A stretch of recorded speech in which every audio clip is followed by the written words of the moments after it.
नमस्कार। स्वागत है आप सब लोगों का मेरे चैनल स्टार्टिंग फ्रॉम स्क्रैच पे। आशा करता हूँ आप सब लोग बहुत ही अच्छे होंगे। तो आज का जो हमारा टॉपिक है वो है रिलीजियस मूवमेंट्स के बारे में, मतलब धार्मिक आंदोलन। और उसमें से पहला मैंने लिया है बौद्ध धर्म। तो इसके पहले हम लोग एंशियंट हिस्ट्री में, प्राचीन जो इतिहास है उसमें हम लोग सिंधु घाटी की सभ्यता ऑलरेडी पढ़ चुके हैं, वैदिक सभ्यता भी कर चुके हैं, महाजनपद काल जो कि पिछला क्लास था वो भी हम लोगों ने कर चुका है। आज का हमारा टॉपिक है बुद्धिज्म और इसमें टोटल 100 प्रश्न मैं लेने वाला हूं। सारा का सारा जो बुद्धिज्म टॉपिक है ये हम लोग एक एमसीक्यू के रूप में कवर करने वाले हैं। और ये जो तीनों टॉपिक कवर हो चुके हैं, ऑलमोस्ट 250 से ज़्यादा एमसीक्यूज मैंने इसमें लिए हैं। तो अगर आप लोगों ने वीडियोस नहीं देखा है तो प्लीज़ जाकर इसको देख लीजिए, आपका पूरा रिवाइज हो जाएगा। जो भी इन तीनों टॉपिक में है पूरा रिवाइज हो जाएगा। और इसके अलावा आप लोग चैनल से जुड़ जाइए, क्योंकि पूरा का पूरा जो हिस्ट्री है टॉपिक वो मैं एमसीक्यूज के रूप में कवर करने वाला हूँ। और वो तरह तरह के जितने भी एग्जाम्स में आए हुए हैं, चाहे वो यूपीएससी हो, चाहे वो स्टेट पीसीएस हो, किसी भी एग्जाम में हो, एसएससी हो, किसी भी एग्जाम की अगर आप तैयारी करते हो तो सब में ये काम आने वाला है। तो आप लोग जुड़ जाइए। आइए चलते हैं वीडियो की ओर। तो आइए बात करते हैं अपने पहले प्रश्न के बारे में। Who is the founder of Buddhism? बौद्ध धर्म के संस्थापक कौन है? आपके ऑप्शंस हैं महावीर जैन, पार्श्वनाथ, गौतम बुद्ध या शुद्धोधन। तो जैसा कि मैंने आपसे बताया कि 100 प्रश्न मैंने लिए हैं इस वीडियो में, इस बौद्ध धर्म के बारे में। और आपको सारे के सारे प्रश्न जरूर अटेम्प्ट करने हैं और लास्ट में आप कमेंट कीजिएगा कि आप लोगों ने कितने प्रश्नों के सही उत्तर दिए हैं। तो इस प्रश्न, ये तो खैर काफ़ी बेसिक प्रश्न है, तो इसका जो सही उत्तर है वो है गौतम बुद्ध। यही थे बुद्धिज्म के फाउंडर, मतलब संस्थापक। आइए देखते हैं दूसरा प्रश्न। बुद्ध शब्द का तात्पर्य होता है, क्या होता है आपको ये बताना है। मतलब बुद्ध शब्द का मतलब क्या होता है? एक ज्ञान संपन्न व्यक्ति, धार्मिक उपदेशक, बुद्धिमान या शक्तिमान।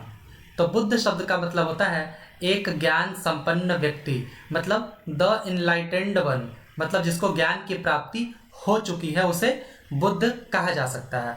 तो बुद्ध शब्द का तात्पर्य यही होता है, द इनलाइटेंड वन, मतलब एक ज्ञान संपन्न व्यक्ति। तीसरा प्रश्न देखते हैं। गौतम बुद्ध का जन्म कब हुआ था? 565 ईसा पूर्व, 564 ईसा पूर्व, 563 ईसा पूर्व या 561 ईसा पूर्व। तो खैर ये जो सवाल है इसमें थोड़े बहुत विवाद भी हैं, कई लोगों का अलग अलग मानना है, लेकिन ज़्यादातर लोगों का जो मानना है वो है 563 ईसा पूर्व, जो कि वाइडली एक्सेप्टेड यही है, 563 ईसा पूर्व। चौथा प्रश्न देखते हैं। गौतम बुद्ध का जन्म कहाँ हुआ था? ये यूपी पीसीएस प्रीलिम्स 2002 में आया हुआ प्रश्न है, काफ़ी इंपॉर्टेंट प्रश्न है ये, कि इनका जन्म हुआ कहाँ था? बोध गया, लुम्बिनी, राजगृह या वैशाली। तो इनका जन्म हुआ था लुम्बिनी में, जो कि नेपाल में पड़ता है। पांचवा प्रश्न देखते हैं। कपिल वस्तु संबंधित है, कपिल वस्तु इज एसोसिएटेड विद, कपिल वस्तु संबंधित है किससे? महात्मा गांधी जी से, महावीर स्वामी से, भगवान कृष्ण से या भगवान बुद्ध से। तो कपिल वस्तु संबंधित है भगवान बुद्ध से, क्योंकि इनका जहाँ जन्म हुआ था लुम्बिनी, उसी के पास की ये जगह है कपिल वस्तु। और कपिल वस्तु में इनके जो पिताजी हैं शुद्धोधन, महात्मा बुद्ध जी के, वो यहाँ के राजकुमार थे, मतलब प्रिंस थे यहाँ के कपिल वस्तु के। और यहाँ पे इन्होंने अपने लाइफ के 29 ईयर्स यहाँ पे ये स्पेंड किए थे, बिताए थे, और खास करके वो समय था इनके बचपन का। तो इसीलिए कपिल वस्तु संबंधित है भगवान बुद्ध से। छठा प्रश्न देखते हैं। गौतम बुद्ध का जन्म लुम्बिनी में हुआ था, इसकी पुष्टि किसके शिलालेख से होती है? अशोक के, पुष्यमित्र शुंग के, कनिष्क के या हर्ष के। तो ये होती है अशोक के शिलालेख में वर्णन है कि गौतम बुद्ध का जन्म हुआ था लुम्बिनी में, जो कि नेपाल में पड़ता है। सातवां प्रश्न देखते हैं। महात्मा बुद्ध किस कुल या वंश से आते थे? मतलब इनका कुल या वंश क्या था? ग्रांथिका, मौर्य, शाक्य, क्षत्रिय या कुरु। तो इनका जो वंश था या कुल था वो था शाक्य क्षत्रिय, इस वंश या कुल से ये बिलोंग करते थे। आठवां प्रश्न। बुद्ध के दूसरे नाम क्या है? मतलब बुद्ध के अन्य नाम क्या क्या है? गौतम, सिद्धार्थ, शाक्य मुनि या इनमें से कोई नहीं।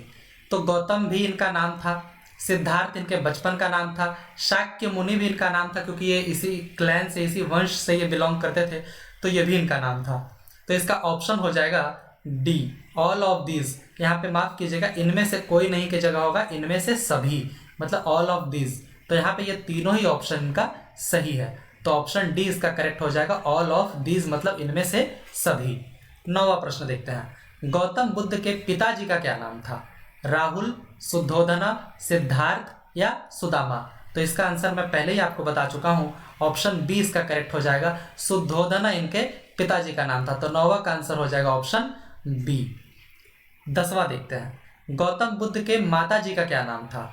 यशोधरा, महाप्रजापति गौतमी, महामाया या त्रिशाला? तो इनकी माताजी का नाम था महामाया। 10th का हो जाएगा ऑप्शन सी करेक्ट हो जाएगा, महामाया इनके माताजी का नाम था। पिताजी का नाम शुद्धोधना था, जो हम लोगों ने पिछले प्रश्न में देखा है। इनके माताजी का नाम महामाया था। 11वां प्रश्न देखते हैं, महात्मा बुद्ध के पत्नी का क्या नाम था? यशोदा, यशोधरा, महाप्रजापति गौतमी या शुद्धोधना? तो इनकी जो वाइफ थी, पत्नी थी, उनका नाम था यशोधरा, यशोधरा। 12वां प्रश्न देखते हैं, गौतम बुद्ध के सौतेली माँ या चाची का क्या नाम था? यह भी प्रश्न है, कई एग्जाम्स में आते हैं, इसीलिए मैंने सारे ही प्रश्नों को एक एमसीक्यू में कन्वर्ट कर दिया है ताकि आप इजीली याद कर सकें। तो इनकी सौतेली माँ या चाची का क्या नाम था? तो वो था महाप्रजापति गौतमी। तो 12th का आंसर ए इसका करेक्ट हो जाएगा। 13वां प्रश्न देखते हैं, बौद्ध धर्म ग्रहण करने वाली पहली महिला कौन थी? यह प्रश्न देखें, आप एग्जाम में आते रहते हैं ये प्रश्न। पहली महिला कौन थी जिन्होंने बौद्ध धर्म का ग्रहण किया था, मतलब बौद्ध धर्म को अपनाया था? तो वो थी इनकी चाची या सौतेली माँ महाप्रजापति गौतमी। तो 13 का ऑप्शन सी करेक्ट हो जाएगा। 14वां प्रश्न देखते हैं, बुद्ध के घोड़े का क्या नाम था? यह भी इंपॉर्टेंट प्रश्न है कि इसके जो मतलब महात्मा बुद्ध के जो घोड़े थे उनका क्या नाम था? ऑप्शंस में देखते हैं क्या क्या है, चेतक, कंठक, चन्ना या इनमें से कोई नहीं? तो इसका जो करेक्ट आंसर है वो है ऑप्शन बी, कंठक। इनके घोड़े का नाम था कंठक। तो 14वां का हो जाएगा ऑप्शन बी। 15वां देखते हैं, बुद्ध के सारथी का क्या नाम था? सारथी होता है जो आपके रथ को चलाता है, उसे बोलते हैं सारथी। तो बुद्ध के सारथी का क्या नाम था? ऑप्शंस में है कंठक, तो ये तो घोड़े का नाम था, तो ये तो बिल्कुल ही गलत हो जाएगा। अगला ऑप्शन देखते हैं, देवदत्त, चन्ना या इनमें से कोई नहीं? तो ये इसका जो करेक्ट आंसर है वो है ऑप्शन सी, चन्ना। ये बुद्ध के सारथी थे, ठीक वैसे ही जैसे महाभारत में अर्जुन के सारथी थे भगवान श्री कृष्ण। 16वां प्रश्न देखते हैं, तो यहाँ पे हम लोगों ने अब तक जो पढ़ा है ये भी एक प्रश्न ही है जो एक एग्जाम में आया हुआ है। तो यहाँ पे इसमें क्या है, अभी तक हम लोगों ने जो पढ़ा है वो आप एक बार में रिवाइज कर सकते हैं। शुद्धोधना कौन थे? इनके पिताजी का नाम था, तो ये बिल्कुल सामने ही है, तो बिल्कुल करेक्ट है। महामाया, महामाया इनकी माताजी का नाम था, ये भी सामने है। महाप्रजापति गौतमी, ये इनकी मतलब मौसी या भी माता, या तो फिर आप आंटी या सौतेली माँ कुछ भी कह सकते हैं। यशोधरा, ये बुद्ध की वाइफ का नाम था। तो यहाँ पे सब एक दूसरे के सामने ही है, तो 1 2 3 4 मतलब ऑप्शन ए इसका करेक्ट हो जाएगा। अगला प्रश्न देखते हैं, 17वां, गौतम बुद्ध के गुरु का क्या नाम था? मतलब इनके जो टीचर थे उनका क्या नाम था? तो इनके टीचर का नाम था अलारा कलमा। 17th का ऑप्शन ए करेक्ट हो जाएगा। ये वही टीचर हैं जिनसे गौतम बुद्ध ने मेडिटेशन मतलब कैसे ध्यान लगाते हैं वो इन्होंने इन्हीं से सीखा था, अलारा कलमा से सीखा था। हालांकि इसके बाद महात्मा बुद्ध के एक और टीचर हुए, उनका नाम था उद्रक रामपुत्रा। ये इनके दूसरे टीचर थे, लेकिन पहले जो थे वो थे अलारा कलमा। इसी टीचर से इन्होंने मेडिटेशन की विधि मतलब ध्यान लगाने की विधि इन्होंने सीखा था। 18वां प्रश्न देखते हैं, बुद्ध के गृह त्याग का प्रतीक है, तो गृह त्याग का प्रतीक क्या है? ऑप्शंस में है घोड़ा, हाथी, सांड या मेमना। तो बुद्ध के जीवन में ऐसी कई सारे ग्रेट इवेंट्स हुए हैं, मतलब महान घटनाएं हुई हैं, उनका अलग अलग प्रतीक है। महान घटनाएं जैसे कि जन्म, ये तो है ही, मृत्यु, उसके अलावा गृह त्याग, इन्होंने गृह त्याग किया था, घर को छोड़ा था, वो भी एक ग्रेट इवेंट में उसका नाम आता है। उसके अलावा जब इनको ज्ञान की प्राप्ति हुई थी, ये भी ग्रेट इवेंट में आता है। इसके अलावा जब इन्होंने प्रथम उपदेश दिया था, फर्स्ट सरमन, वो भी एक ग्रेट इवेंट में आता है। तो ये जो सारे ग्रेट इवेंट्स हैं इनका अलग अलग सिंबल्स है, चिन्ह है। तो यहाँ पे है कि गृह त्याग का प्रतीक क्या था, ये जो गृह त्याग इन्होंने किया था उसका क्या प्रतीक है? तो गृह त्याग का जो इनका प्रतीक था वो था घोड़ा। हॉर्स, हॉर्स इनके गृह त्याग का प्रतीक था। आइए अब देखते हैं 19वां प्रश्न। गौतम बुद्ध को कौन सी जगह ब्रह्म ज्ञान की प्राप्ति हुई थी? कौन सी जगह हुई थी? सारनाथ, बोध गया, या तो फिर प्रयाग, या पाटलिपुत्रा। तो इनको जो ज्ञान की प्राप्ति हुई थी वो हुई थी बोध गया में, जो कि एक बिहार का एक डिस्ट्रिक्ट है, एक जिला है बोध गया। 20वां प्रश्न देखते हैं। बोध गया स्थित है, कहाँ स्थित है? तो अभी मैंने बताया था, यहाँ पे ऑप्शंस में है पश्चिम बंगाल, उड़ीसा, बिहार और असम। तो बोध गया स्थित है बिहार में, बिहार राज्य में स्थित है। 21वां प्रश्न। निम्नलिखित में से कौन सा बौद्ध पवित्र स्थल निरंजना नदी पर स्थित था? तो यहाँ पे देखिए, ये यूपी पीसीएस प्रीलिम्स 2012 में आया हुआ प्रश्न है ये। तो ये कौन सा बौद्ध पवित्र स्थल है जो निरंजना नदी पर स्थित था? बोध गया, कुशीनगर, लुम्बिनी, या इनमें से कोई नहीं? तो ये स्थित है, बोध गया जो है वो निरंजना नदी पर स्थित था।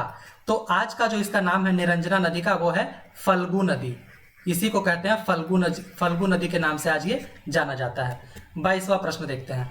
महाबोधि मंदिर ये बोध गया में बनाया गया है, जहां मतलब वहां पे क्या हुआ था? तो बोध गया में क्या हुआ था कि वहां पे महाबोधि मंदिर बनाया गया। ये देखिए 45th बीपीएससी 2002 में आया हुआ है।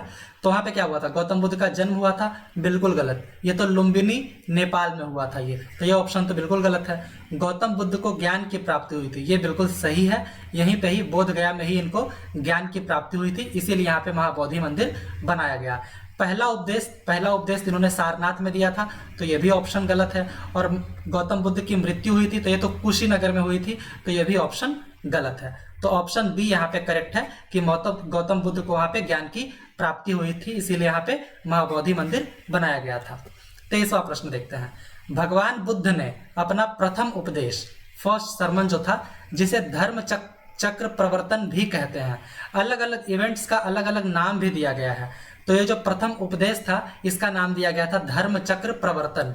तो ये कहाँ दिए थे प्रथम उपदेश? तो अभी मैंने बताया था पिछले प्रश्न में, ये इन्होंने दिया था सारनाथ में, अपना पहला उपदेश इन्होंने दिया था। तो 23 का हो जाएगा सी। 24वां। सारनाथ किस राज्य में है? ये भी प्रश्न आता है, यूपी पीसीएस 2004 में आया है। तो सारनाथ किस राज्य में है आपको ये बताना है। केरला, महाराष्ट्र, गुजरात या उत्तर प्रदेश? तो सारनाथ है उत्तर प्रदेश में। 25वां देखते हैं। सारनाथ में बुद्ध का प्रथम प्रवचन क्या कहलाता है? देखिए कितने सारे एग्जाम्स में प्रश्न आया हुआ है। तो जो प्रथम इनका प्रवचन है वो कहलाता था धर्म चक्र प्रवर्तन। पहले भी हम लोग बात कर चुके हैं, प्रथम उपदेश को कहा गया धर्म चक्र प्रवर्तन। और ये जो महाभिनिष्क्रमण है ये है गृह त्याग। गृह त्याग का ये नाम दिया गया महाभिनिष्क्रमण। महापरिनिर्वाण ये इनकी मृत्यु का इवेंट का नाम दिया गया, महापरिनिर्वाण। तो इस तरीके से अलग अलग इवेंट्स के कुछ नाम दिए गए और उनका सिंबल भी अलग अलग था। आइए अब देखते हैं अगला प्रश्न 26वां। तो उसके पहले प्लीज चैनल को सब्सक्राइब कीजिए, सपोर्ट कीजिए। आइए हम लोग देखते हैं 26वां प्रश्न। बुद्ध ने अपने सर्वाधिक उपदेश कहाँ दिए? श्रावस्ती, पावा, गांधार या उज्जैन? तो इन्होंने अपने सर्वाधिक उपदेश दिए थे श्रावस्ती में, यह है उत्तर प्रदेश में। और यहाँ पे आप ये फोटो देख रहे होंगे गौतम बुद्ध और उंगलीमाल डाकू का। तो उंगलीमाल डाकू जो था ये बहुत फेमस था उस टाइम पे। ये लोगों की मृत्यु करके उनकी उंगली काट के अपने गले में माला बनाकर उसे पहन लेता था। तो यहाँ पे ये फोटो मैंने इसलिए लगाया है क्योंकि ये उंगलीमाल डाकू से एक अच्छा इंसान बना था, और वो बना था महात्मा बुद्ध जी के कारण ही। इन्हीं की उपदेश के बाद ये डाकू से एक अच्छा इंसान बना था। तो इसी दौरान श्रावस्ती में ही उपदेश के दौरान इनकी मुलाकात उंगलीमाल डाकू से हुई थी, और उसके बाद फिर ये इनके उपदेशों के कारण एक अच्छा इंसान बन गया था। 27वां। बुद्ध की विश्व की सबसे बड़ी अखंड मूर्ति कहाँ स्थापित की गई? बामियान, हैदराबाद, कैंडी या लहासा? तो ये स्थापित की गई बामियान। बामियान एक्चुअली एक वैली है और यह है सेंट्रल अफगानिस्तान में। तो ये बामियान वैली कहा जाता है। तो वहां पे बुद्ध की विश्व की सबसे बड़ी अखंड मूर्ति को स्थापित किया गया। 28वां। बुद्ध के उपदेशों का मुख्य संबंध था क्या? किसमें था? एक ही भगवान में विश्वास ये मुख्य नहीं था। कर्म कांडों के व्यवहार ये भी नहीं था, लेकिन विचारों और चरित्र की शुद्धता यही थी बुद्ध के उपदेशों का सबसे मुख्य संबंध, इसी से था। तो इसका हो जाएगा 28वां का सी करेक्ट हो जाएगा। 29वां देखते हैं, गौतम बुद्ध किस राजा के समय तक भगवान के पद पर आसीन थे? मतलब इस राजा के कार्यकाल तक इनको भगवान मान लिया गया था, तो वो कौन से राजा थे? अशोक, कनिष्क, चंद्रगुप्त मौर्य या हर्ष? तो 29वां का जो सही आंसर है वो हो जाएगा कनिष्क। कनिष्क जब राजा बने तो इनके समय तक महात्मा बुद्ध को भगवान मान लिया गया था। और कनिष्क किस वंश से थे? तो ये थे कुषाण वंश से। मतलब जब कुषाण का कार्यकाल चल रहा था उसी के समय के राजा थे कनिष्क, और इनके समय तक गौतम बुद्ध को भगवान मान लिया गया था। 30वां प्रश्न, प्रथम बौद्ध सम्मेलन निम्नलिखित में से किस शहर में हुआ था? तो यहाँ पे हम लोग देखते हैं, ये 44वां बीपीएससी 2001 में आया हुआ प्रश्न है, काफी इंपॉर्टेंट है कि पहला जो बौद्ध सम्मेलन है वो किस शहर में हुआ था? नालंदा, गया, राजगृह या बोध गया? तो जो पहला बौद्ध सम्मेलन है वो हुआ था राजगृह में। अभी अगले कुछ प्रश्न, लगभग 12-15 प्रश्न हम लोग बौद्ध सम्मेलनों के बारे में पढ़ेंगे, जानेंगे। तो पहला बौद्ध सम्मेलन हुआ था राजगृह में। आइए देखते हैं इसके बारे में और कुछ। प्रथम बौद्ध सम्मेलन किसके शासनकाल में हुआ था? आपको यह बताना है। अशोक, कालाशोक, अजात शत्रु या चंद्रगुप्त विक्रमादित्य? तो ये हुआ था अजात शत्रु के समय में। तो पहला जो बौद्ध सम्मेलन है, पिछले प्रश्न में हम लोगों ने देखा, हुआ कहाँ था? राजगृह में। और किसके शासनकाल में हुआ था? अजात शत्रु के शासनकाल में। कब हुआ था ये भी जान लीजिए, ये हुआ था 483 बीसी में, 483 ईसा पूर्व में हुआ था। राजगृह में हुआ था और उस समय शासन था अजात शत्रु का, और 483 ईसा पूर्व में हुआ था प्रथम बौद्ध सम्मेलन। अगला प्रश्न देखते हैं, अजात शत्रु के समय में राजगृह में हुई प्रथम बौद्ध सम्मेलन की अध्यक्षता किसने की? तो ऑलरेडी हम लोग 2-3 चीजें जान चुके हैं प्रथम बौद्ध सम्मेलन के बारे में। यहाँ पे अगला चीज है कि अध्यक्षता किसने किया था? तो अध्यक्षता किया था महाकसपा ने। प्रथम बौद्ध सम्मेलन की अध्यक्षता किया था महाकसपा ने। आइए अगला देखते हैं अब, द्वितीय बौद्ध सम्मेलन। द्वितीय बौद्ध सम्मेलन निम्नलिखित में से किस शहर में हुआ था? तो द्वितीय बौद्ध सम्मेलन जो था वो हुआ था वैशाली में। वैशाली में, जो कि आज के बिहार में है। तो वैशाली में हुआ था द्वितीय बौद्ध सम्मेलन। प्रथम हुआ था राजगृह में, द्वितीय हुआ था वैशाली में।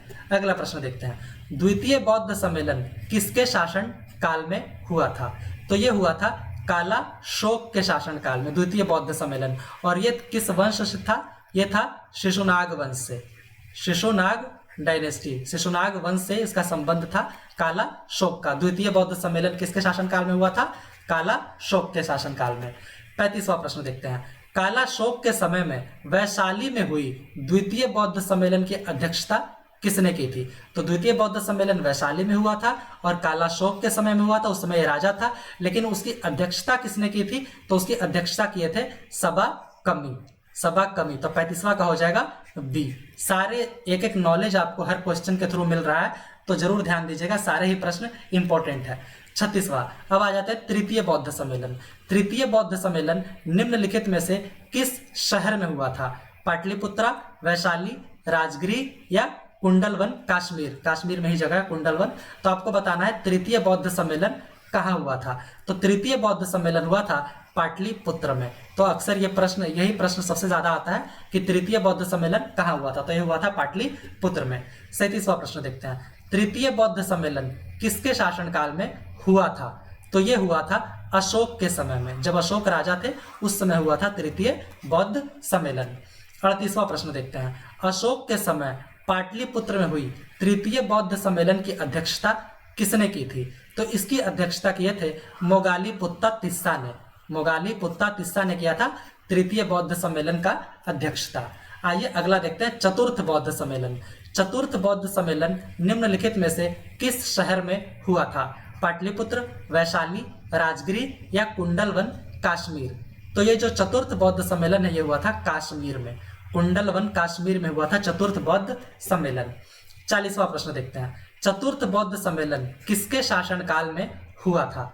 तो ये हुआ था चतुर्थ बौद्ध सम्मेलन जो है ये हुआ था कनिष्क के समय में हुआ था। कनिष्क जब राजा थे उस समय हुआ था चतुर्थ बौद्ध सम्मेलन। 41वां प्रश्न देखते हैं, कनिष्क के समय कश्मीर में हुई चतुर्थ बौद्ध सम्मेलन की अध्यक्षता किसने की थी? तो जो चतुर्थ बौद्ध सम्मेलन का उसकी अध्यक्षता किए थे वसुमित्र ने। वसुमित्र ने किया था चतुर्थ बौद्ध सम्मेलन की अध्यक्षता।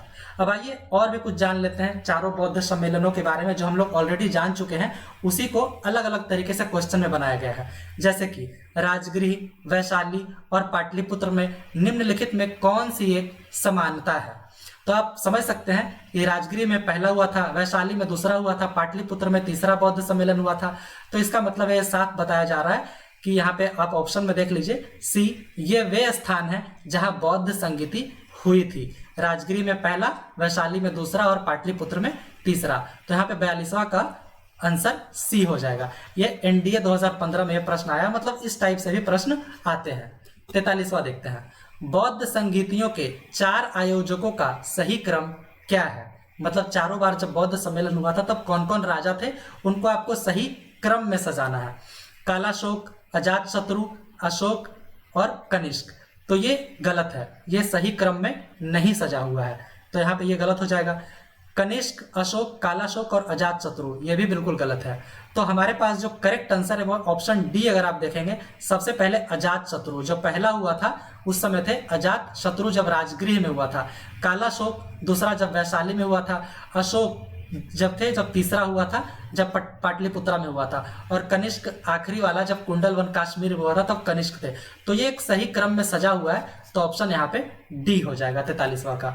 44वां प्रश्न देखते हैं, निम्नलिखित 4 स्थानों में हुई बौद्ध संगीतियों का सही कालक्रम नीचे दिए हुए कूट से ज्ञात करें। ये देखिए यूपीपीसीएस में ये प्रश्न आया हुआ है कि आपको यहाँ पे सही क्रम बताना है। तो पहला कहाँ हुआ था? राजगृह में। दूसरा कहाँ हुआ था? वैशाली में। तीसरा हुआ था पाटलिपुत्रा में और चौथा हुआ था कुंडलवन कश्मीर में। तो अगर आप इसको सही क्रम में देखेंगे तो यहाँ पे हो जाएगा 2, 1, उसके बाद 4, 3। 2, 1, 4, 3 देखिए ऑप्शन डी में है, तो 44th का हो जाएगा आंसर डी। तो यहाँ पे आप ये देख सकते हैं। 45वां देखते हैं, निम्नलिखित का मिलान कीजिए। यहाँ पे 2 कॉलम है। फर्स्ट बुद्धिस्ट काउंसिल, उस समय चेयरमैन कौन थे? सेकंड के समय कौन थे? थर्ड के समय कौन थे? और फोर्थ के समय कौन थे? तो इसका जो आप देखेंगे ध्यान से, तो फर्स्ट के समय हुए थे महाकसपा, ये बिल्कुल सही है, सामने ही है। सेकंड के समय थे सबाकमी, ये भी बिल्कुल सामने है। तृतीय बौद्ध संगीति जो था उस समय मोगाली पुत्ता तिस्सा ही थे, और फोर्थ के समय में वसुमित्र ही थे जब कुंडलवन कश्मीर में हुआ था। तो ये बिल्कुल सभी आमने सामने ही है। ए बी सी डी का 1 2 3 4 हो जाएगा, तो 45th का हो जाएगा ऑप्शन ए। तो यहाँ पे एक तरीके से हम लोग पढ़ भी लिए और रिवीजन भी हो गया। आई थिंक आपको याद हो गया होगा चारों बौद्ध सम्मेलनों के बारे में। आइए हम लोग देखते हैं अगला प्रश्न। 46वां प्रश्न देखते हैं, गौतम बुद्ध द्वारा भिक्षुणी संघ की स्थापना कहाँ की गई थी? मतलब गौतम बुद्ध जी ने भिक्षुणी संघ की स्थापना की थी, तो आपको यह बताना है कि ये इन्होंने कहाँ स्थापना किया था। सारनाथ, कपिलवस्तु, वैशाली या गया? तो इसका जो करेक्ट आंसर है वो हो जाएगा ऑप्शन सी, वैशाली में इन्होंने भिक्षुणी संघ की स्थापना की थी। 47वां प्रश्न, जातक पवित्र ग्रंथ है, किनका पवित्र ग्रंथ है ये? जैनियों का, बौद्धों का, वैष्णवों का या हिंदुओं का? तो जातक पवित्र ग्रंथ है बौद्धों का, बुद्धिस्ट लोगों का ये पवित्र ग्रंथ है। हम लोग पढ़ते थे जातक कथाएं बचपन में, तो यही है वो जातक पवित्र ग्रंथ किनका है? ये बौद्धिस्टों का है, मतलब उसी से रिलेटेड है ये, तो ये बुद्धिस्टों का है। 47वां का हो जाएगा बी। 48 देखते हैं, बौद्ध शिक्षा का वर्णन निम्नलिखित में से किसमें है? त्रिरत्न में है, त्रिपिटक में है, शील व्रत में है या अणुव्रत में है? तो बौद्ध शिक्षा का जो वर्णन है वो है त्रिपिटक में, तो 48 का हो जाएगा ऑप्शन बी। 49 देखते हैं, निम्न में से कौन सा बौद्ध लोगों का पवित्र ग्रंथ है? तो बौद्धों का पवित्र ग्रंथ कौन सा है? उपनिषद, वेद, त्रिपिटक या अगम? तो ये त्रिपिटक ही है, जिसके बारे में हम लोग पिछले प्रश्न में भी बात कर चुके हैं। त्रिपिटक जो है ये बौद्ध लोगों का पवित्र ग्रंथ है। 50, क्वेश्चन नंबर 50 देखते हैं, त्रिपिटक किस भाषा में लिखा गया था? ब्राह्मी, खरोष्ठी, पाली या संस्कृत? तो ये जो त्रिपिटक है ये लिखा गया है पाली भाषा में, पाली भाषा में ये लिखा गया है। तो प्लीज़ चैनल को सब्सक्राइब कीजिए। अभी तो हम लोग सिर्फ 50 क्वेश्चन किए, अभी 50 क्वेश्चन बाकी है, और हिस्ट्री के और भी कई टॉपिक्स में सीरीज वाइज लेकर आने वाला हूं, तो आप लोग प्लीज़ इस चैनल से जुड़ जाइए। क्वेश्चन नंबर 51, बुद्ध के उपदेशों का संग्रह है, क्या है? बुद्ध चरित, सुत्त पिटक, अभिधम्म पिटक या विनय पिटक? तो बुद्ध के उपदेशों का जो संग्रह है वो है सुत्त पिटक। यह है बुद्ध के उपदेशों का संग्रह, सुत्त पिटक में है। 52, पिटक का शाब्दिक अर्थ क्या होता है, मतलब पिटक का मतलब क्या होता है। तो पिटक का जो मतलब है वो होता है बाल्टी या टोकरी, जैसे कि बोलते हैं ना बास्केट ऑफ डिसिप्लिन, मतलब अनुशासन की टोकरी, मतलब जहाँ पे एक जगह चीजें जमा हो तो उसी को कहते हैं पिटक, मतलब बास्केट, मतलब बाल्टी या टोकरी। तो पिटक का मतलब होता है बास्केट। 53 देखते हैं, बुद्ध चरित के लेखक कौन थे। अश्वघोष थे, नागसेन थे, नागार्जुन थे या वसुमित्र थे। तो इसका जो करेक्ट आंसर है वो है ऑप्शन ए, अश्वघोष थे बुद्ध चरित के लेखक थे, अश्वघोष। 54 देखते हैं, बुद्ध चरित जिसे बौद्धों का रामायण भी कहा जाता है, इसके रचनाकार हैं। तो ये क्वेश्चन पिछला वाला ही है, लेकिन इसमें एक और जानकारी थी कि बौद्धों का रामायण किसे कहा जाता है, तो ये कहा जाता है बुद्ध चरित को। तो इसके रचनाकार कौन है, पिछले प्रश्न हम लोग देख चुके हैं, अश्वघोष इसके रचनाकार थे। 55 देखते हैं, निम्न पर आपको विचार करना है, कंसीडर करना है, पिटक, अंग और जातक। तो यहाँ पे ये 3 दिए हुए हैं, तो इसमें आपको ये बताना है इनमें से कौन है जो बौद्ध साहित्य के शाखा है, मतलब ब्रांच है बुद्धिस्ट लिटरेचर के। तो इसमें पिटक तो है ही और जातक भी है, लेकिन अंग जो है ये बौद्ध साहित्य की भाषा या शाखा, सॉरी माफ करें, ये बौद्ध साहित्य की शाखा नहीं है।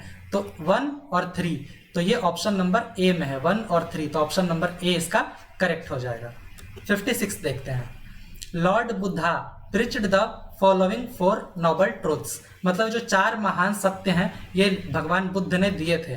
तो ये चारों वही हैं। तो आपको इसमें ये बताना है कि ये जो चारों हैं इसको एक करेक्ट ऑर्डर में आपको बताना है कि उन्होंने किस ऑर्डर में, एक सीक्वेंस में दिया था।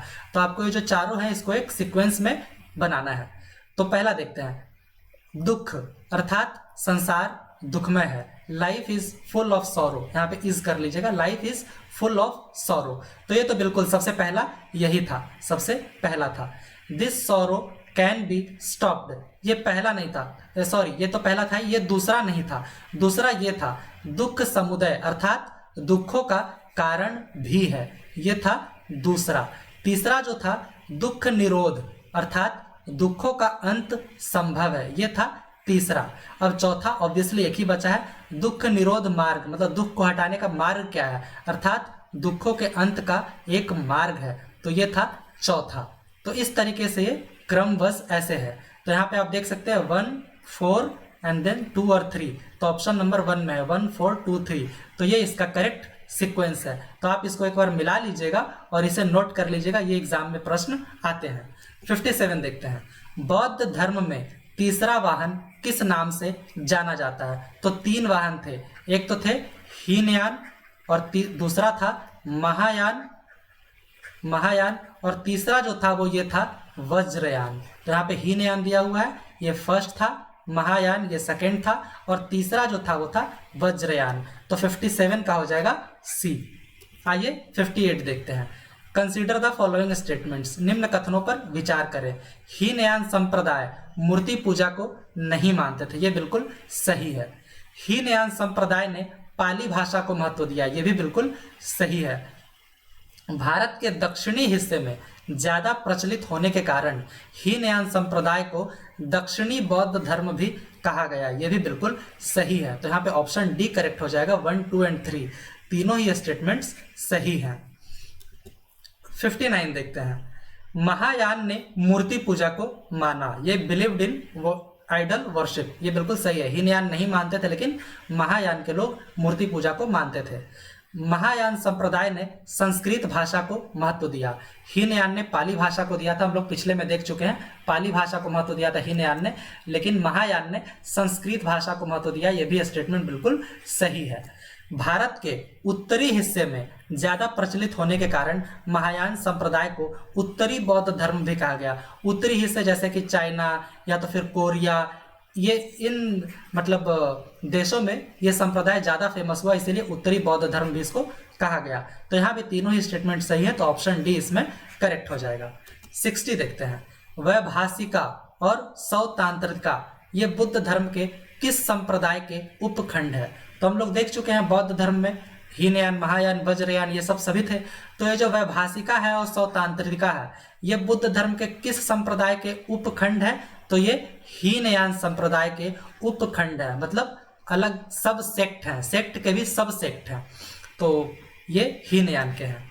61 देखते हैं, माध्यमिका या तो फिर शून्यवाद और योगाचार या तो फिर विजनान वेद, ये दोनों एक ही है, या है बीच में, तो ये दोनों एक ही है, मतलब शून्यवाद या तो फिर विजनान वेदा, ये बुद्ध धर्म के किस संप्रदाय के उपखंड है? तो ये महायान संप्रदाय के उपखंड है। पहले हम लोग देख चुके हैं ये दोनों, वैभाषिका और सौतांत्रिका ये हीनयान के हैं, और यहाँ पे शून्यवाद और विजनान वेदा ये महायान संप्रदाय के उपखंड है ये। 62 देखते हैं, बौद्ध धर्म के महायान और हीनयान संप्रदायों में सर्वाधिक मौलिक अंतर क्या है, मतलब बेसिक डिफरेंस जो है महायान और हीनयान में, ये कौन सा है? अहिंसा पर बल, ये तो दोनों नहीं दिया था, तो ये तो नहीं है बेसिक। जाति रहित समाज, ये भी नहीं है। लेकिन जो देवी देवताओं की पूजा है, ये जो है मौलिक डिफरेंस है दोनों के बीच में। हीनयान के जो लोग थे वो मूर्ति पूजा नहीं करते थे, हीनयान के लोग जो थे वो मूर्ति पूजा नहीं करते थे, और महायान के जो थे वो मूर्ति पूजा में बिलीव करते थे। आइए देखते हैं 63, निम्न में से कौन बुद्ध धर्म के अष्टांगिक मार्ग में सम्मिलित नहीं है? 8 फोल्ड पाथ जो है बुद्धिज्म का, आपको बताना है निम्न में से कौन उसमें सम्मिलित नहीं है। तो राइट स्पीच तो है, राइट एक्शन भी है, राइट लाइवलीहुड भी है, लेकिन राइट डिजायर जो है ये बिल्कुल भी बुद्ध धर्म के अष्टांगिक मार्ग में सम्मिलित नहीं है। इन तीनों के अलावा और भी हैं, जैसे कि राइट ऑब्जर्वेशन, राइट डिटर्मिनेशन, या तो फिर राइट एक्सरसाइज, या तो फिर आप कह सकते हैं राइट मेमोरी, और फिर राइट मेडिटेशन। तो ये सभी हैं, ये 8 जो हैं, 5 यहाँ मैंने लिखे हैं और 3 यहाँ, ये जो 8 हैं ये अष्टांगिक मार्ग हैं बौद्ध धर्म के। 64 देखते हैं, चीनी यात्री वेन सांग ने किस विश्वविद्यालय में पढ़ाई किया था?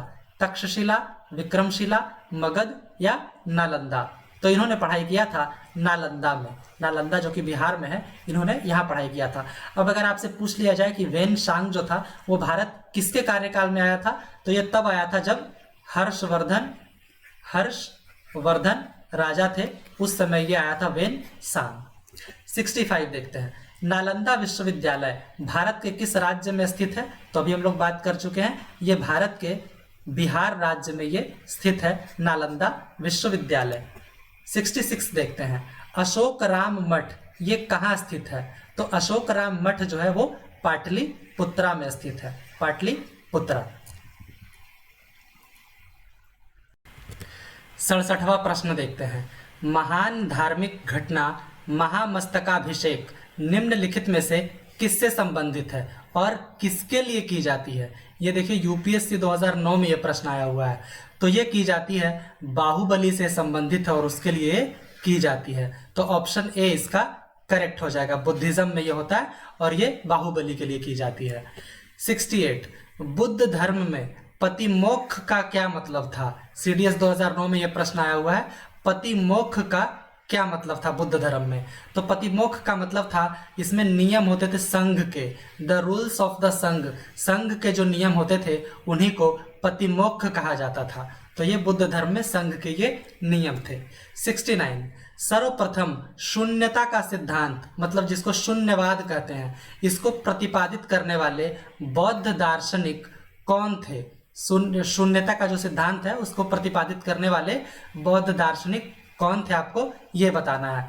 नागार्जुन, शंकराचार्य, हरिसेन या वल्लभाचार्य? तो ये थे नागार्जुन, यही वो बौद्ध दार्शनिक थे जिन्होंने शून्यवाद का सिद्धांत सबसे पहले प्रतिपादित किया था। 70, नागार्जुन कौन थे? अभी पिछले ही प्रश्न में हम लोग बात कर चुके हैं, कौन थे ये एक बौद्ध दार्शनिक थे। यहाँ देखिए ऑप्शन डी में आपको दिया है बुद्धिस्ट फिलोसोफर, मतलब बौद्ध दार्शनिक थे नागार्जुन।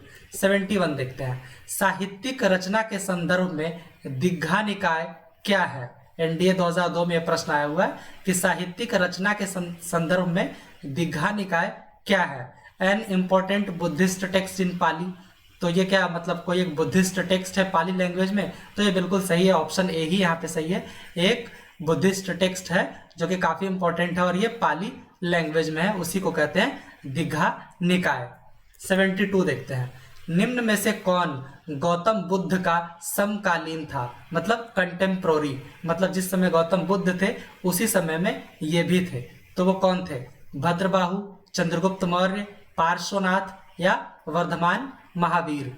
तो इनके समकालीन थे, ये दिए गए ऑप्शंस में ये थे वर्धमान महावीर, जो कि जैन धर्म के संस्थापक थे, महावीर जैन या वर्धमान महावीर। आइए देखते हैं अगला प्रश्न 73। बुद्ध लगभग उसी समय में रहे जब, यहाँ पे भी वही प्रश्न है कि बुद्ध के समकालीन कौन थे, लेकिन यहाँ पे ऑप्शन में वो नहीं है, वर्धमान महावीर नहीं है, तो दिए गए ऑप्शन में आपको चुनना है। तो दिए गए ऑप्शन में से ना तो प्रोफेट मोहम्मद साहब थे, ना हम्मुराबी थे, ना मोसेस थे, उस समय कन्फ्यूशियस थे। तो 73 का ऑप्शन ए सही हो जाएगा दिए गए ऑप्शंस में से। 74, निम्न में से किसे एशिया की रोशनी कहा जाता है? द लाइट ऑफ एशिया किसको कहा जाता है? Jesus Christ, lord Buddha, prophet Mohammed या जाराथुस्त्र।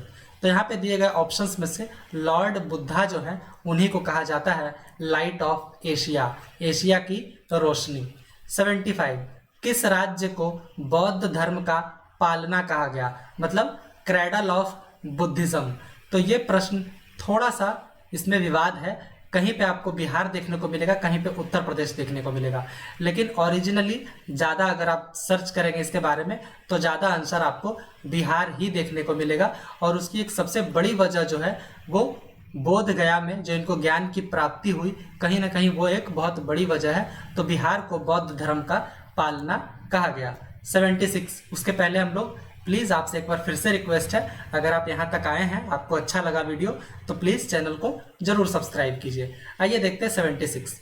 मिलिंद पन्हो, मतलब इसका मतलब होता है मिलिंद के प्रश्न, मिलिंद पन्हो का मतलब होता है, तो ये है क्या? ये राजा मिलिंद और एक बौद्ध भिक्षु के मध्य में एक संवाद के रूप में है मिलिंद पन्हो।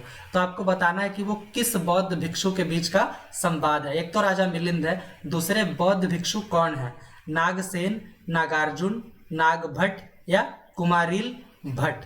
तो यहाँ पे जो है नागसेन, इन्हीं के बीच में और राजा मिलिंद के बीच में जो संवाद हुआ उसी के ऊपर है ये मिलिंद पन्हो, मतलब मिलिंद के प्रश्न, जिसमें मिलिंद प्रश्न पूछ रहे होते हैं, राजा मिलिंद प्रश्न पूछ रहे होते हैं और ये उत्तर दे रहे होते हैं। तो ये काफ़ी इंपॉर्टेंट है, यूपीएससी 1997 में प्रश्न आया हुआ है, यूपीएससी का प्रश्न है। 77 देखते हैं।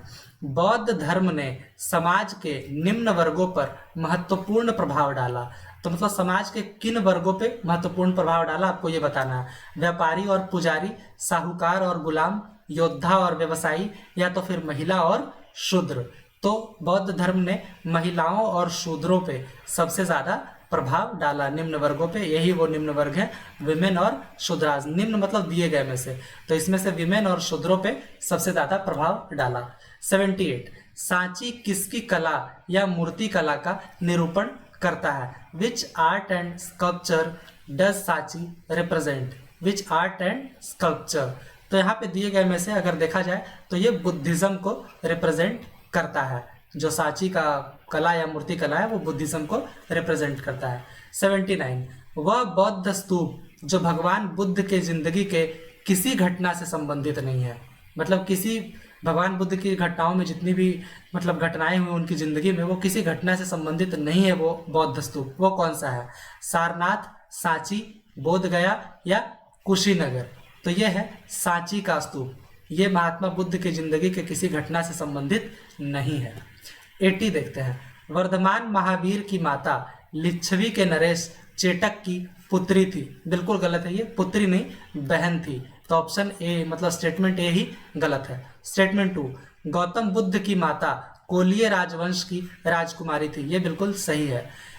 23वें तीर्थंकर पार्श्वनाथ बनारस के थे, ये भी बिल्कुल सही है। तो दिए गए स्टेटमेंट्स में से सेकेंड और थर्ड स्टेटमेंट सही है, तो इस हिसाब से ऑप्शन सी इसमें करेक्ट हो जाएगा, तो 80 का हो जाएगा सी।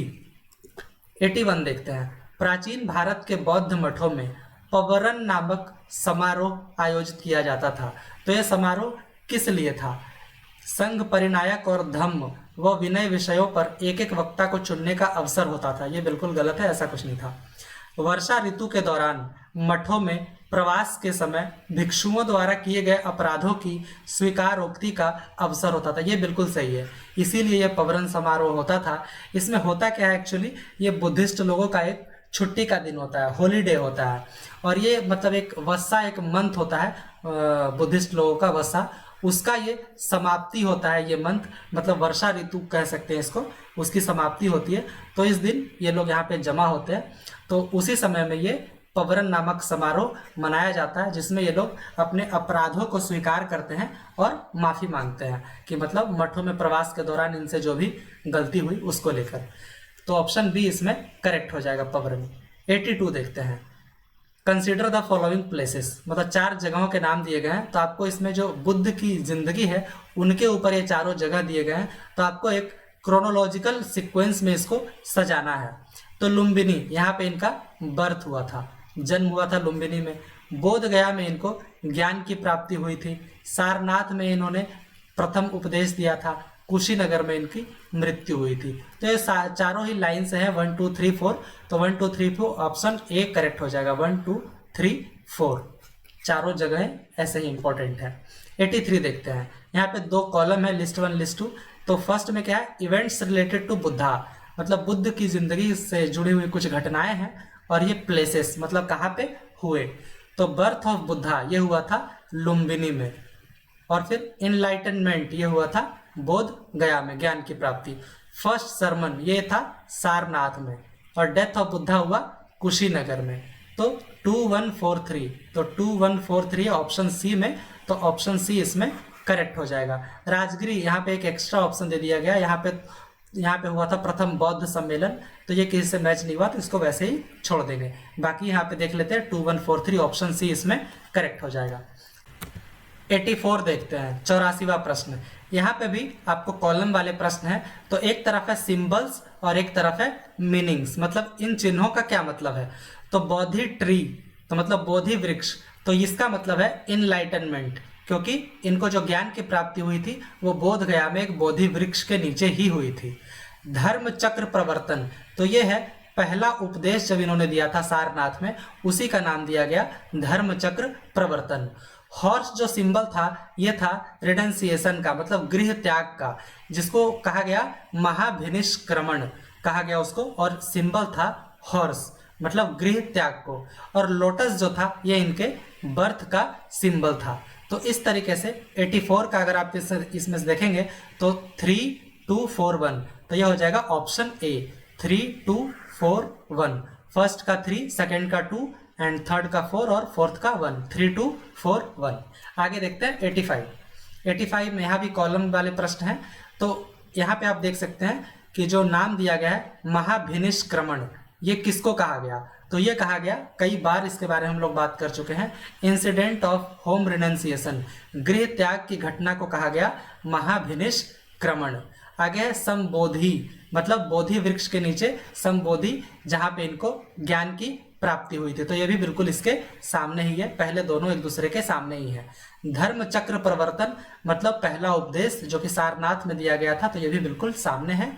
फिर महापरिनिर्वाण, मतलब मृत्यु की घटना, तो सभी एक दूसरे के सामने ही है, कॉलम 1 एंड कॉलम 2। तो ऑप्शन ए इसमें करेक्ट हो जाएगा 1 2 3 4। तो बार बार एक ही चीज रिपीट हो रहा है अलग अलग क्वेश्चंस में, तो मुझे पूरा अनुमान है कि आप लोगों को बिल्कुल याद हो चुका होगा अब तक ये। आइए अब अगले प्रश्न के बारे में बात करते हैं। एक तरफ है बौद्ध शिक्षा केंद्र और एक तरफ है संस्थापक। तो नालंदा, इसके संस्थापक कौन थे, तो ये थे गुप्त वंश के थे, कुमार गुप्त, ये बिल्कुल सही है, सामने ही करेक्ट है। उदंतपुरी, ये पाल वंश के जो गोपाल थे, इनके द्वारा ये इसकी संस्थापना की गई थी। आगे देखते हैं विक्रमशिला यूनिवर्सिटी जो थी वो पाल वंश के धर्मपाल जो राजा थे उनके द्वारा की गई थी। और जो वल्लभी का है ये भट्टार्क के द्वारा ही की गई थी, जो कि मैत्रक वंश के हैं। तो ये चारों ही एक दूसरे के सामने हैं। तो 1 2 3 4 ऑप्शन सी इसमें करेक्ट हो जाएगा, ऑप्शन सी। आइए देखते हैं 87। किस शासक ने बौद्धों के लिए विख्यात विक्रमशिला विश्वविद्यालय की स्थापना की थी। तो ये स्थापना किन्होंने किया था, तो ये किए थे धर्मपाल, जो कि पाल वंश के थे, जो हम लोग पिछले प्रश्न में भी बात कर चुके हैं। यहाँ पे देखिए विक्रमशिला यूनिवर्सिटी थर्ड में जो है इसका किसने किया था, धर्मपाल पाल ने किया था। वही प्रश्न यहाँ पे है, अलग एग्जाम में आया हुआ है। आगे देखते हैं 88, बुद्धा द इनलाइटेंड मतलब बुद्ध प्रबुद्ध, धर्म सिद्धांत, संघ धर्म संप्रदाय, ये मतलब किस धर्म के ये तीनों गहने हैं, किस धर्म के हैं? तो ऑब्वियसली हम लोग बुद्धिज्म के बारे में आज पढ़ रहे हैं, तो ये बुद्धिज्म मतलब बुद्ध धर्म के ये तीन गहने हैं। मतलब बुद्धा द इनलाइटेंड, धर्मा मतलब डॉक्टरीन, और संघ मतलब कम्यून। तो 88 का हो जाएगा ऑप्शन ए, ये बुद्ध धर्म के ये तीनों गहने हैं। 89, इच्छा ही दुख का मूल कारण है, desire is the root cause of sorrow, तो ये किसका सिद्धांत है? तो ये सिद्धांत है बुद्धिज्म का, बुद्ध धर्म का। तो 89 का हो जाएगा ए। 90 देखते हैं, यहाँ पे कंसीडर द फॉलोइंग स्टेटमेंट्स, निम्न कथनों पर विचार करें। तो देखते हैं स्टेटमेंट 1, दक्षिण के इक्ष्वाकु शासक बुद्ध धर्म के खिलाफ थे। नहीं, ये बिल्कुल खिलाफ नहीं थे बुद्ध धर्म के, ये स्टेटमेंट गलत है। दूसरा देखते हैं, पूर्वी भारत के पाल शासक बुद्ध धर्म के संरक्षक थे, ये बिल्कुल संरक्षक थे, खास करके वही पाल शासक जो हैं बिहार और बंगाल के, ये बुद्ध धर्म के संरक्षक थे। तो यहाँ पे स्टेटमेंट 2 सही है, लेकिन 1 गलत है। तो यहाँ पे 90 का हो जाएगा ऑप्शन बी करेक्ट हो जाएगा। ये यूपीएससी में आया हुआ प्रश्न है, तो ऑब्वियसली काफी इंपॉर्टेंट है। 91 देखते हैं, निम्न कथनों पर बुद्ध धर्म के अनुसार विचार करें। देयर इज नो रीबर्थ, पुनर्जन्म नहीं होता है, ऐसा स्टेटमेंट 1 में दिया है, लेकिन ये फॉल्स है, क्योंकि चाहे वो जैनिज्म हो, बुद्धिज्म हो, हिंदुइज्म हो, सभी में पुनर्जन्म का कॉन्सेप्ट है। यहाँ पे बोल रहा है पुनर्जन्म नहीं होता, तो यह स्टेटमेंट गलत हो गया। दूसरा देखते हैं, आत्मा नहीं होती है, ये बिल्कुल सही है बुद्ध धर्म के अनुसार, क्योंकि यहाँ पे कह रहा है बुद्धिज्म के अनुसार, बुद्ध धर्म के अनुसार आप लोग विचार कीजिए, तो बुद्ध धर्म के अनुसार आत्मा नहीं होती है, हालांकि जैन धर्म के अनुसार आत्मा होती है, जैन धर्म के अनुसार आत्मा होती है। तो ऑप्शन यहाँ पे डी करेक्ट हो जाएगा कि ए फॉल्स है और बी मतलब असर्शन जो है वो फॉल्स है, लेकिन जो रीजन है वो ट्रू है। तो यहाँ पे ऑप्शन डी करेक्ट हो जाएगा। 92 देखते हैं, बौद्ध धर्म को भारत में अंतिम राजकीय संरक्षण किस वंश के शासकों ने दिया? तो हम लोग पहले ही बात कर चुके हैं, जो पाल थे, पाल वंश के जो राजा लोग थे, वो अंतिम संरक्षण प्रदान किए। मतलब ये लोग तो बौद्ध धर्म को सपोर्ट करते ही थे, और ये अंतिम भी थे जिन्होंने राजकीय संरक्षण दिया था बंगाल और बिहार के जो पाल थे। 93 देखते हैं, निम्नांकित कथनों का विचार करें एवं चैत्य व विहार में क्या अंतर है, इसको चुने।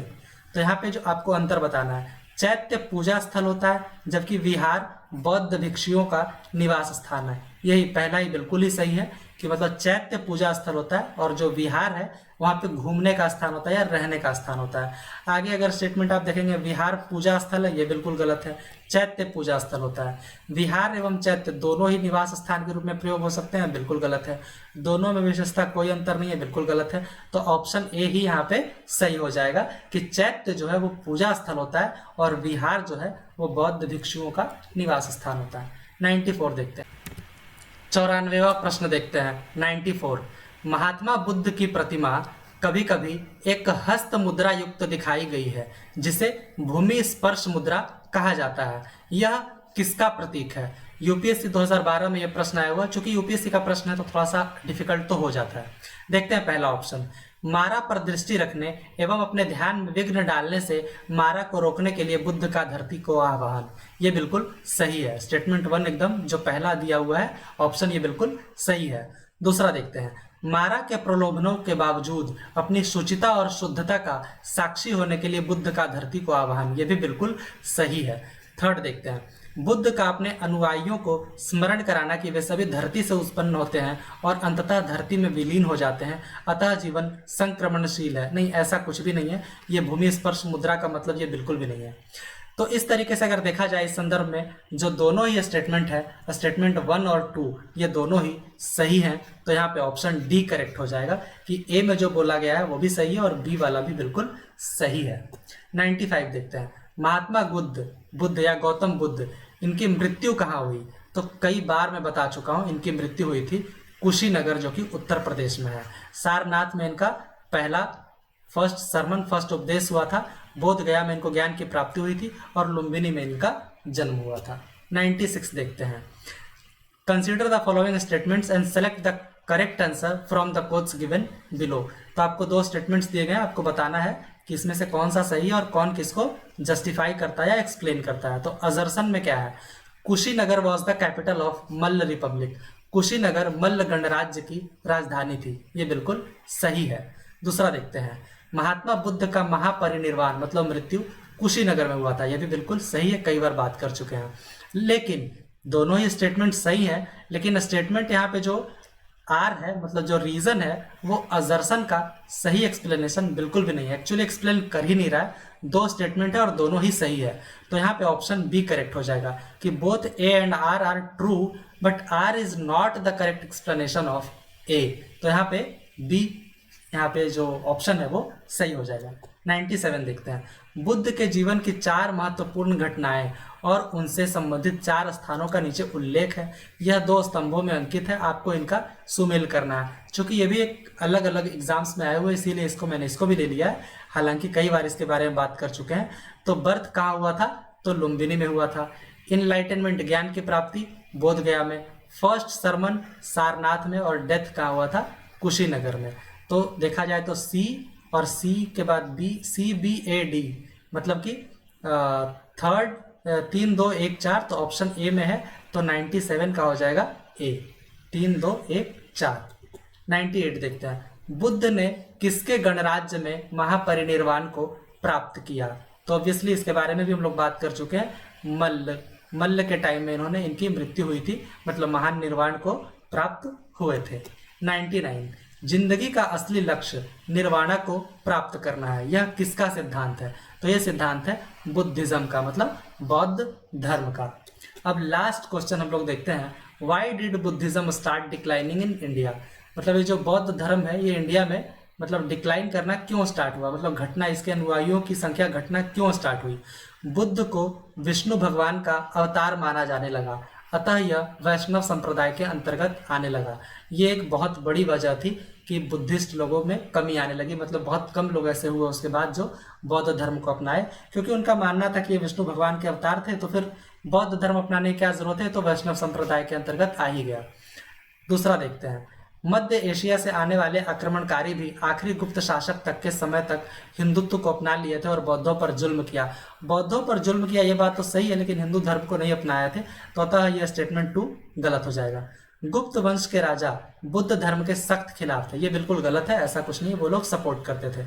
तो यूपीएससी में आए हुए प्रश्न है, स्टेटमेंट 1 सिर्फ सही है, तो यहाँ पे 100 का हो जाएगा, ऑप्शन ए करेक्ट हो जाएगा कि स्टेटमेंट 1 ही सिर्फ सही है। तो इस तरीके से ये 100 प्रश्न थे। आशा है आप लोगों को बहुत कुछ सीखने को मिलेगा। अगर ऐसा है तो प्लीज़ चैनल को सपोर्ट कीजिए, सब्सक्राइब कीजिए और वीडियो को लाइक कीजिए, शेयर कीजिए। और इस तरीके से मैं पूरा एंशिएंट हिस्ट्री कवर करने वाला हूं, तो ये सारे ही प्रश्न आई थिंक आपको याद भी हो चुके होंगे, इतनी बार रिपीट हुआ। तो अगर आप लोगों को वीडियो अच्छा लगा तो प्लीज़ सपोर्ट कीजिए और चैनल से जुड़ जाइए। Thank you so much.